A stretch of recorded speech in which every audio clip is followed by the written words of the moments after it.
What's up, Hits and Crits family?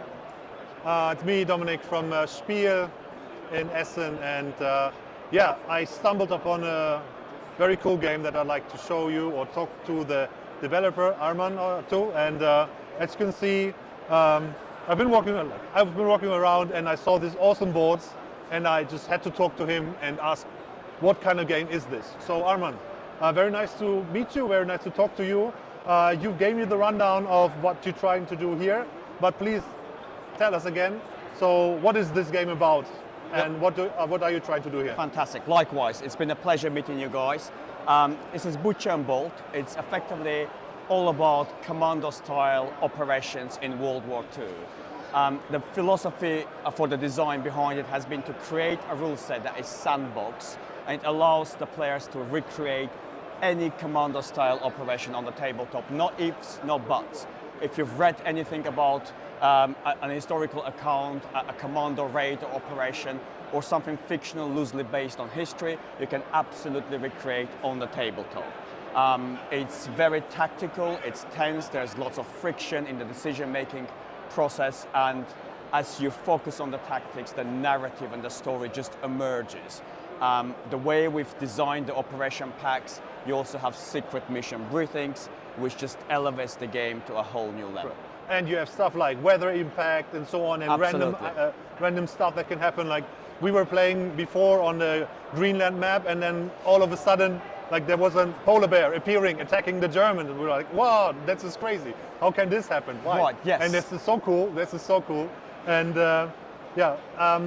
Do you want to talk about like the scale of the game? So you said it's commando style, so it's obviously not like huge army groups. Right. So what's the scale about? Right. So it's a skirmish game, so it means the models are activated individually. And roughly you need about from 8 to 30 models per side. So we're talking about a section or a squad, up to 3 squads. You can go beyond that for a very large game. At that point it becomes a multiplayer affair, so team versus team. It's very flexible in that sense. It allows you to have 1 versus 1, 2 versus 2, 2 versus 1, 3 versus 3, any combination thereof. When you open our operation packs, or indeed if you create your own, which our core box will absolutely allow you to do, you can choose to play the mission as a small size game, medium, large, or very large, depending on your time availability and the collection of models. But going back to how you explained the polar bear appearing, obviously that's a low probability event. It did happen today, earlier this morning, but it's all historically based. The game itself is steeped in history. There's nothing stopping you from creating a fictional one, or indeed going even as far as Indiana Jones type of games as well.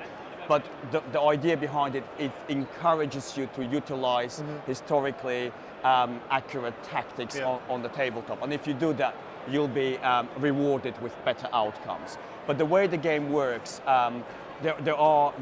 the battlefield itself could dynamically change as you obviously play the game, and that forces you to adapt on the go.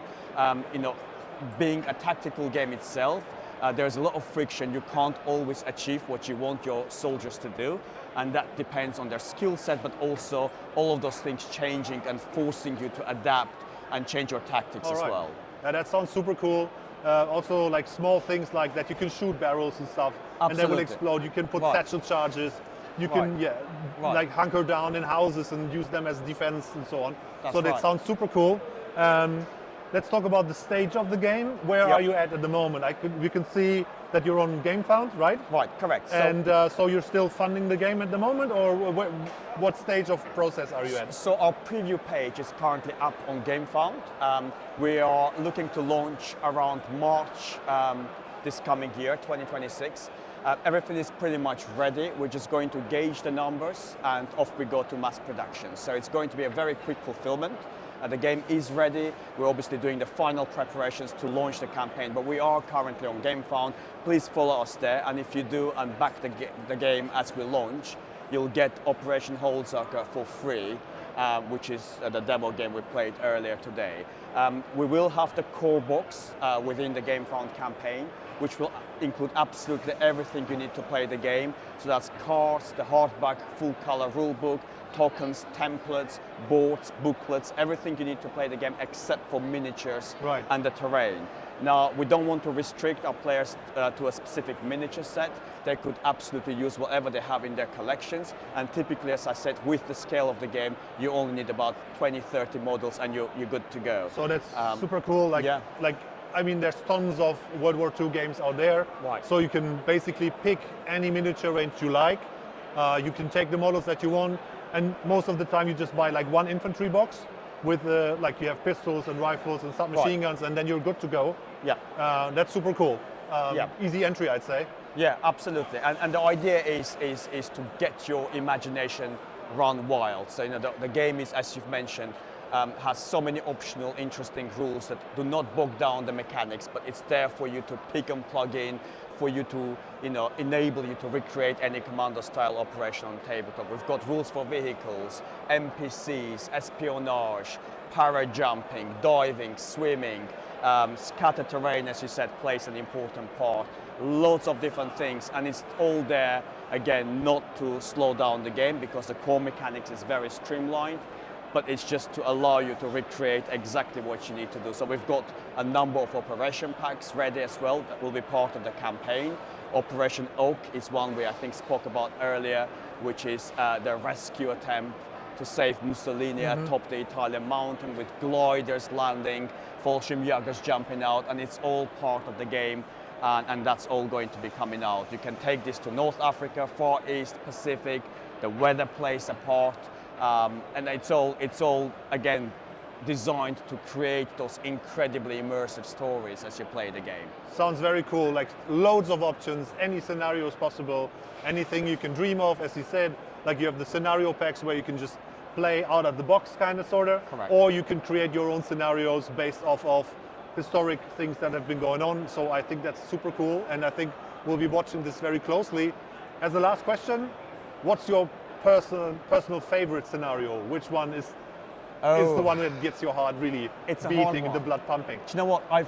Because I've been designing them, I've made sure they all cater to different type of challenges. Yeah. It's difficult for me to say. I do love Operation Great Dane. There's a lot of remember when I said secret mission briefings? There are things happening that really got both sides of, as I was playtesting the game, really incredibly surprised, and that to me is such a pleasure to see as the designer of the game, because things happen that you just cannot expect to happen.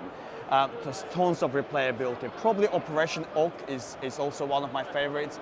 Operation Flipper, which is the assassination attempt of Rommel in North Africa, that has a lot of interesting challenges. Cool. Anthropoid in Czechoslovakia. There's so many. I can't. Okay. They're all my babies. I can hear he's totally in love with this project, and that's so cool.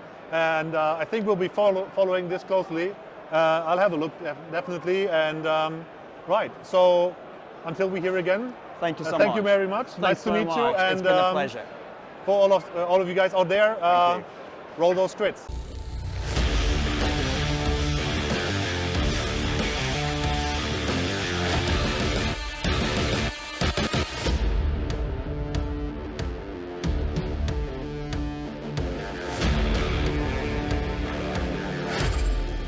Come for the hits and stay for the crits.